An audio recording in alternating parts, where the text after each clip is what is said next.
in this room. Don't be all quiet on me. Because you know the enemy kept somebody quiet for too long. You find your voice. You fight for your kids, and for your family, and for your marriage, and for your health, and you fight for those things that God said, I'm able. And every time we gather Dare to Be, there's a part of the evening that yet again we have felt led by God to weave into what we do. And I love Dare to Be because it's not anything that you go, okay, I got it now, because then we do something different. You're like, oh, I don't get it. We love that the Spirit of God has nudged us into this moment, which is a moment when actually we take time out of the schedule to put the spotlight on someone that has fought a battle, that is fighting a battle, that is right now in the midst or is coming out of the other side of just what feels like an exhausting fight of circumstances, things that will be on their own control, and yet in the midst of it, this person has decided to be strong and to trust God and to serve and to give. And so every time we gather at Dare to Be, we take a moment to honor someone. And right now in this moment, we're going to honor someone that's right now in this room and has no idea that I'm talking about them. They've been nominated secretly by some friends that wanted us to know how incredible they were and how they had fought their battle. And so we're going to take a moment, though they would not want it and not think they deserved it, to take the spotlight off us and throw it on an incredible woman that we want to say, well done, sister, for fighting your battle. Oh, this is like one of my very favorite times every single time I do this song. And I think that one of the things I love about it is, you know what we're starting to lose in our society? It's just the beauty of honor. Just honoring one another, not because you even get anything from it, but just looking at someone and saying, you are beautiful, you are wonderful, we honor you. I mean, do you know how much just joy that would give to people if we just took a moment to just say, well done, you are doing an amazing job, and we need more honoring in our world today. So it is such a joy to be able to do this tonight. And I have this page because it's so many details, and her story is so amazing. I didn't want to miss a single detail, so I'm going to read it. This beautiful woman grew up in a very abusive home, physically and emotionally, and the kind of physical abuse that she endured, no child should ever have to endure. After high school, she was able to leave and get out of the home, and she met a wonderful man and got married. And she and her husband were able to have kids of their own. God used their own heartbreak to open their home to rescue abused children. As foster parents, they've cared for many children who needed a safe place to stay. Then just this past year, her brother died from a heroin overdose, leaving a little boy behind.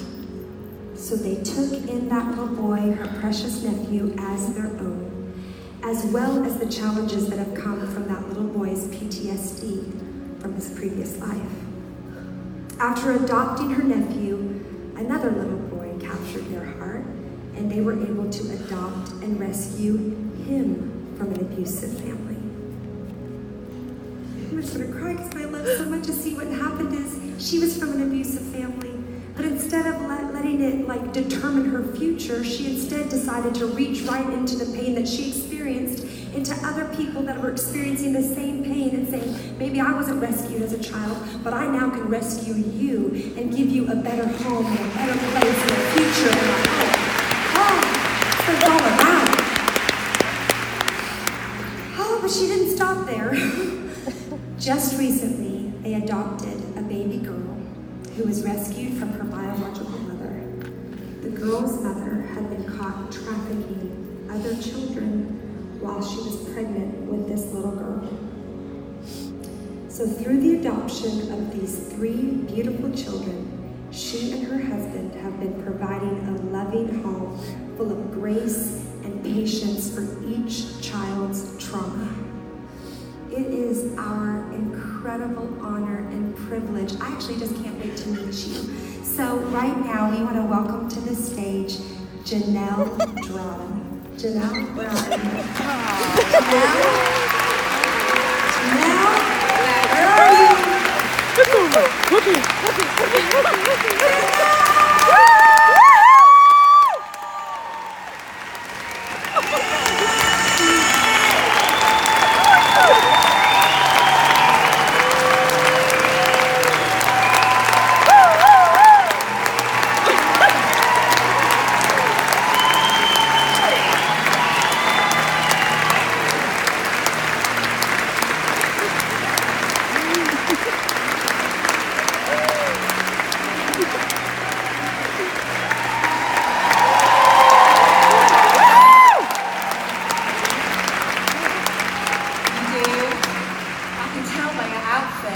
She said, I love flowers. I said, I can tell. You so deserve those flowers. You know, we love this moment because Jenelle, if she had the microphone, would be like, girl, I hope the light is catching that glitter. Just turn right this way. No, turn your face the other way. Oh, yeah. Check out that glitter makeup. She got rocket. Girl, you get your glitter makeup. Yes, it's beautiful. But we love this moment because Jenelle would be the person that would say, it's not about me, don't ask me to come up. Every single time that we bring people like you into these moments, you are waiting to get off and go back down the path. I'm so nervous, I shouldn't be up here. See? That's why you absolutely should be up here. But Jenelle is a hero, and we've forgotten what heroes look like. We think they're out of an Avengers comic book. And this is what we need to tell our kids, is what a hero looks like. This is a hero.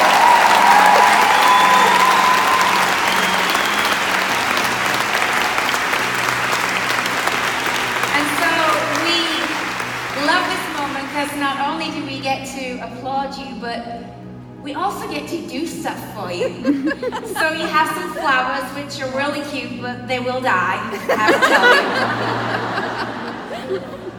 But we also, this is so cool, this bag, which is beautiful, and I did cover it before I brought it out here, and this beautiful necklace, which says treasured on it, is made by a company called Able. And the cool thing about this company that get involved with us in this moment is the people that make this stuff are from situations just like yours.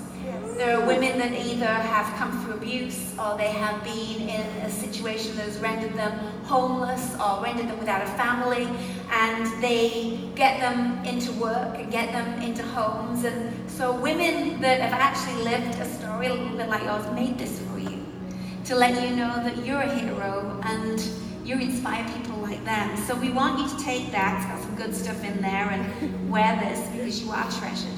And we were kind of like, okay, so flowers in a bag, it's sweet and nice, but we did a little bit of digging, and we just found out that, of course, with this stuff that you've done and these incredible children you've taken on, that has added some immense expense to your family and has put a real financial hardship. And what I think is so beautiful about it is that you're not like letting that weigh you down. You're not letting that define this. You're still doing it anyway. You're walking in obedience to what God has called you to do, even though you're not quite sure even how the grocery bills are going to get met every month. And so one of the practical ways that we wanted to help you was we want to go ahead and we kind of found out what your grocery bill is, and we want to take care of your groceries for the next 6 months.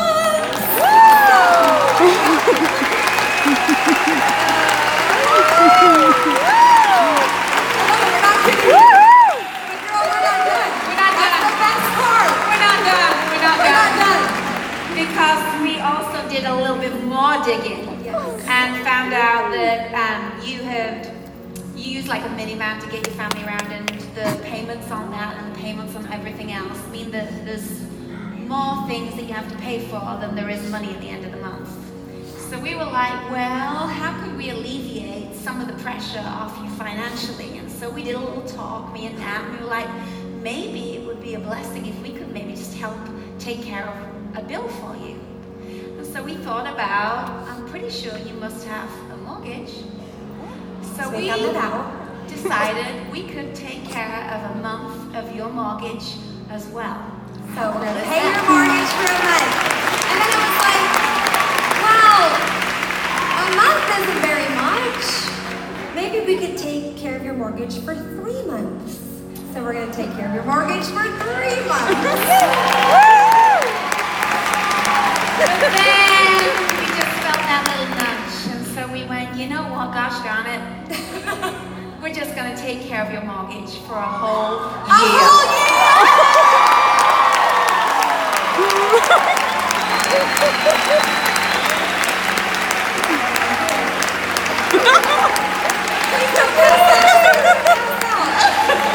And this is what I want to tell you about this moment that I really want you to know. And this is one of the most beautiful things to me.